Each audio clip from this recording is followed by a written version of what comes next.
We begin at 6 o'clock with the death of a Tulsa man who has dedicated years of his life to sharing information about the 1921 Race Massacre and the search for victims.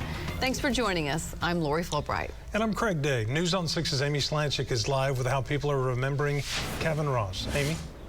Craig and Lori, those who knew Kavin describe him as kind and compassionate and someone who was engaged with history and his community.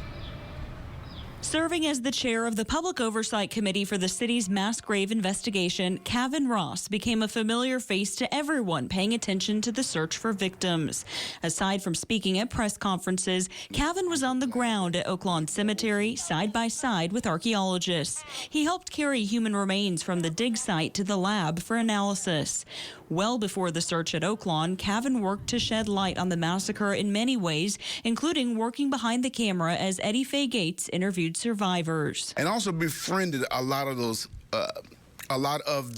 survivors who told their stories to the world before they left this world. And I'm truly grateful to hear their stories. When the TV cameras were not there, Kavin was doing the work. State Representative Regina Goodwin went to high school with Kavin. She now represents the same district Kavin's late father, Don Ross, did for 20 years. It's not his passing that we dwell on. We do dwell on what he has passed on to us. Brenda Nails Alford, a descendant of massacre survivors, will miss having conversations with Kavin about their family histories. It was always from the heart.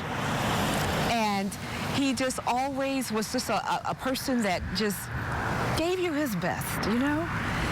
And I'm going to miss that. I know our community will miss that. This is my grandmother right there in the center. Oh, in the center? Yeah, oh, my goodness. One of Kavin's last contributions to the mass graves investigation was his own DNA. We were there a few months ago as Kavin worked with Intermountain Forensics to submit his DNA to be compared to burials found at Oaklawn.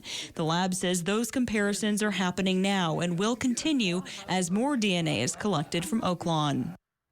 Kavin also worked with students at TPS as a paraprofessional at McKinley Elementary. His brother tells me Kavin died after a heart attack. He was 60 years old. Live in Tulsa, Amy Slanchik, Oklahoma's Own, News on 6.